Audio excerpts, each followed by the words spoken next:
না, এটা হত্যাকাণ্ড। আমরা আসলে শহীদ পরিবারের থেকে এটাকে কখনোই মিউটিনি বলি না।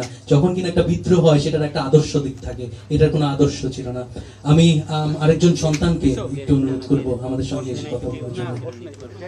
আমি বিডিআর হত্যাকাণ্ডে হত্যাযজ্ঞে একজন শহীদ সেনা কর্মকর্তার সন্তান। আমার বাবার নাম কি বা আমার নাম কি সেটা এখানে মুখ্য নয়। হ্যাঁ, প্রথমত যেটা সাকিব ভাইয়া বলেছেন এবং এটা আমি এই 15 বছরে বহুবার আমি বলছি, সেটা হচ্ছে যে আমি বিশেষ করে জার্নালিস্ট আমাদের যে ভাই বোনরা আছেন, আমি আপনাদের কাছে রিকোয়েস্ট করব, কখনোই please from this point onwards আপনারা কখনো বিডিআর বিদ্রোহ কথাটা লিখবেন না।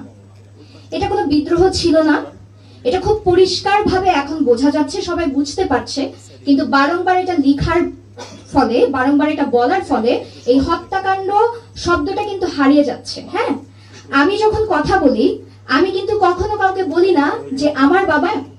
আচ্ছা, আমি কখনো আসলে কোথাও সংবাদ মাধ্যমে কথা বলার সময় কোনো স্ক্রিপ্ট রেডি করে আসি না, কখনো প্রিপারেশন নিয়ে আসি না। আপনাদের সাথে আমার কবরস্থানে দেখা হয়, সেই দিনগুলো আসলে আমাদের জন্য খুব ইমোশনাল থাকে। আমরা আমাদের বাবার মৃত্যুবার্ষিকীর দিন আপনাদের কিছু কথার জবাব দেই, আপনারা আমাদের অনুভূতি জানতে চান, আপনারা বিচার হয়েছে কিনা জানতে চান। তখন আসলে এই কথাগুলো বলাটা আমাদের জন্য খুব কঠিন। হ্যাঁ, আমরা গুছিয়ে বলতে পারি না। 15 বছর পর আমরা এখনো বলতে পারি না। তখন আমার বয়স 14 বছর ছিল, আমি খুব ছোট ছিলাম না, খুব বড় ছিলাম না। হ্যাঁ, কিছুটা বোঝার মতন বয়স তখন ছিল। আর এখন যেহেতু এগুলো নিয়ে লেখাপড়া করছি, আরো অনেক কিছু জানছি, আমরা আরো অনেক কিছু এখন আসলে জানি, বুঝি। ঠিক আছে, তো এটা একটা অবশ্যই একটা শোকাবহ পরিবেশ। আমার আম্মুর জার্নিটা আমি দেখেছি, আমি জানি আপনাদের সবার জার্নি সেম। পিচ্ছি বলা যারা আমার থেকেও ছোট, তোমরা অনেক ব্রেভ আপু, তোমরা অনেক ব্রেভ যে তোমরা এত কিছু পরে এত ভালোভাবে লাইফ লিড করছো, আর এত এথিক্যালি করছো। আল্লাহ আমাদের সবাইকে রাইট পথে থাকার তৌফিক দিক। At the same time Allah justice আনবে বাই অল অফ ইউ। যারা অ্যারেঞ্জ করছে আন্টিরা, সাকিব ভাই এবং যারা অ্যারেঞ্জ করেছেন আন্টি, আমি সবার নাম বলছি না, সরি, একটু ইমোশনাল হয়ে আছে। Thank you so much for creating the platform. আপনাদের অনেক বড় রেসপন্সিবিলিটি আছে। ইনশাল্লাহ আপনারা ট্রুথটা বার করবেন এবং জাস্টিস উইল প্রিভেল ইনশাল্লাহ। Thank you, thank you. ন্যায় বিচারের আলোকে আমরা শহীদ পরিবার বর্গ মনে করি যে হাইকোর্ট ডিভিশনের রায় মোতাবেক 3 জন জজ যে ইনকোয়ারি কমিশনের কথা বলেছে, অবিলম্বে সেই ইনকোয়ারি কমিশন গঠন করতে হবে। এতে আমরা মনে করি যে পর্দার আড়ালে রয়ে যাওয়া ষড়যন্ত্রকারীদের নাম বেরিয়ে আসবে। 3,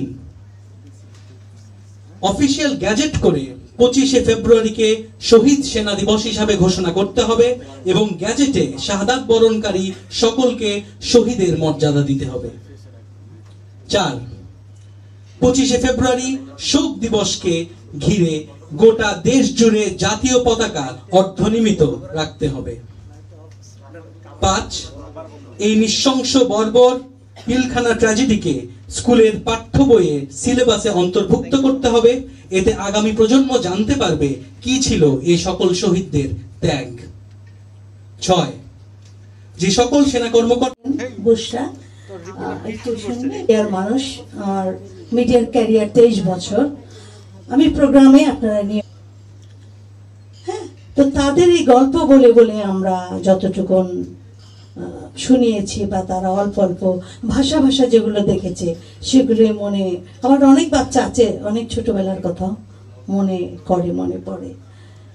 কাজে সেই সময়টা যারা 14 বছর 15 বছর 16 বছরের ছিল,